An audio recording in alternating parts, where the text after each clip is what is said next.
Assalamualaikum warahmatullahi wabarakatuh. Rahayu Rahayu Sagung Dumadi. Perjuangan Mahadasyat Jaka Bandung, cucu Prabu Brawijaya, bagian 1. Diceritakan dalam kisah Bebetanah Jawa bahwa pada waktu itu yang memerintah kerajaan Pengging adalah seorang raja bernama Handayaningrat. Beliau mempunyai seorang putri termasyhur cantiknya di seluruh dunia, bernama Putri Pandan Kuning, yang merupakan kembang di keraton Pengging. Bunga-bunga di taman tak berbunga karena malu kepada sang Retna. Bidadari dari kayangan tak ada yang seelok para sang putri. Cahayanya bagai sinar bulan purnama yang samar-samar bagi berhias biang lala. Cahaya intan pun menjadi suram sinarnya karena sinar sang putri. Madu pun menjadi tak manis dibandingkan dengan manis sang putri. Bahkan Dewi Ratih, ratu kecantikan dari cakra kembang, tak dapat mengimbangi cantiknya. Sungguh tak ada yang dapat mengalahkan eloknya. Sinar bintang-bintang tunduk kepada kerlingannya. Sang Raja Handayaningrat pernah memerintahkan seorang pujangga untuk melukiskan kecantikan putrinya, tetapi tak sanggup melaksanakan sebab kekayaan bahasanya tak mencukupi. Pendek kata, kemolekan sang putri benar-benar tak ada cacat celanya. Kecantikan sang putri Pengging menjadi buah bibir. Di mana-mana tak ada yang dibicarakan melainkan kecantikan Putri Pandan Kuning. Ketika itu Jaka Bandung dirundung api asmara karena mendengar berita tersebut. Ia minta dengan sangat kepada ayahnya untuk melamar putri yang sangat cantik itu. Kalau keinginannya tidak dipenuhi, lebih baik ia mati saja. Kemudian sang resi minta kepada sang dewata agar sang putri diserang penyakit yang hebat sekali. Cerita rakyat Jawa Tengah menyebutkan bahwa permohonan itu dikabulkan oleh sang dewata. Sang putri menderita sakit bisu. Tak ada seorang tabib atau dukun yang dapat menyembuhkannya. Segala obat dan penawar bisa tak berdaya, hingga sang raja sangat prihatin.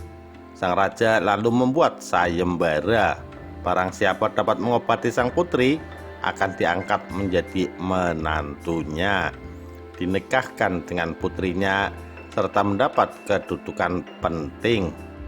Ketika sang Anjar Windusana mendengar pengumuman itu, ia menyuruh anaknya Jaka Bandung berangkat pergi ke Pengging. Setelah ia mendapat perintah dari ayahnya, berangkatlah Jaka Bandung ke negeri tersebut. Tiba di Pengging, banyak orang yang memandang iba kepadanya, tetapi ada pula yang menertawakannya. Jika ia ditertawakan orang, ia menjadi sangat marah, dan orang itu dihembusnya hingga jatuh bergelimpangan. Seorang pegawai keraton menghadap kepada sang raja, memberitahukan bahwa ada seorang datang dari gunung. Sangat buruk wajahnya, tetapi sangat sakti. Ia ingin mengobati sang putri Pandan Kuning. Maka segeralah ia diantarkan menghadap sang raja. Para dayang-dayang sangat tercengang melihat wajahnya yang luar biasa buruknya itu. Lalu timbul gagasannya, andai kata Putri Pandan Kuning diberikan kepada orang semacam itu, bagaimanakah peribahasanya yang tepat?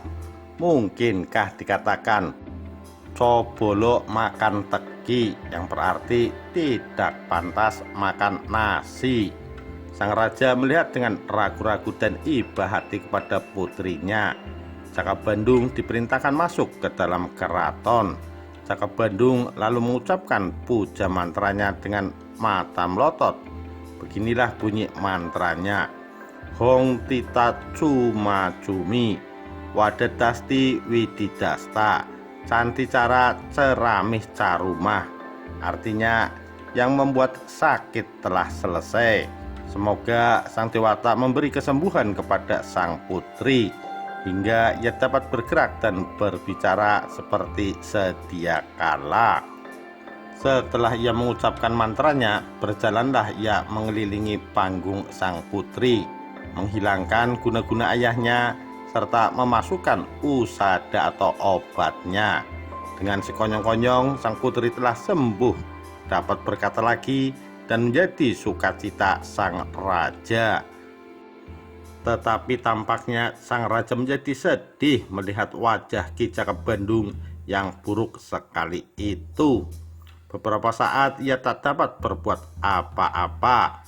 Kemudian ia mendapatkan ilham, lalu bersabda kepada Ki Jaka, "Hai cantrik, engkau telah menyembuhkan putriku. Untuk itu aku sangat berterima kasih kepadamu. Sekarang aku minta supaya kau tangkapkan segala marga satwa dan bawalah semua itu ke negeri Pengging. Adapun cara membawanya harus kau masukkan ke dalam tabung buluh saja." Sang Jaka sangat sedih hatinya mendengar perintah sang raja. Ia merasa bahwa lamarannya ditolak oleh sang raja. Ia mengundurkan diri dari hadapan sang raja dan dengan hati pedih ia pulang kembali ke rumahnya. Namun kisah legenda dari Jawa Tengah tidak berhenti sampai di sini saja. Cerita rakyat Jawa Tengah menyebutkan bahwa dengan muka muram dan hati susah, Jaka Bandung keluar dari keraton Pengging. Di perjalanan ia meratap tangis. Sebentar-sebentar ia beristirahat, menyapu air mata yang menetes. Tak henti-hentinya dengan lengan bajunya tiba di Gunung Merbabu. Ia menceritakan hal itu kepada ayahnya yang juga turut bersedih hati. Teringatlah Ajar Windusana akan kakaknya Ajar Kutawindu yang berdiam di Gunung Mahameru. Ajar Kutawindu mempunyai sahabat yang sangat sakti. Raja makhluk halus ini bernama Sang Tiron. Sang resi lalu berangkat ke Gunung Mahameru. Sang Anjar masuk ke dalam rumah, tetapi Ki Jaka yang ikut serta berhenti di pesraman tempat para siswa. Ketika para siswa melihat rupa Ki Jaka, mereka tak tahu sama sekali bahwa ia putra Ajar Windusana. Dikiranya salah seorang penderita cacat budak sang Ajar. Mereka yang mengerti memperingatkan kawan-kawan, namun tak dihiraukannya. Melihat wajah Ki Jaka itu, ada yang tertawa terpingkal-pingkal hingga sakit perut. Walaupun Ki Jaka merasa tidak senang, tetapi ia tinggal diam, sebab ia takut kepada sang resi. Para pembantu mendengar suara gaduh riuh, keluarlah bersama-sama hendak mengetahui apa yang terjadi. Mereka mengintai dari kejauhan. Yang telah melihat Ki Jaka tertawa dan berkelakar, tetapi yang tak mengerti sama sekali bertanya-tanya mengapa mereka itu tergelak-gelak tertawa. Sebab Ki Jaka duduknya membelakangi di tengah para siswa. Setelah mereka mengamati baik-baik, sekonyong-konyong mereka tertawa keras dan bertutur. Hidungnya seperti buah gayam, karenanya kukira itu punggungnya. Andai kata dari tadi aku mengerti, tentu sudah tertawa. Kawan-kawannya mendengar ucapan ini ikut pula tertawa. Ajar Windusana telah bertemu dengan kakaknya.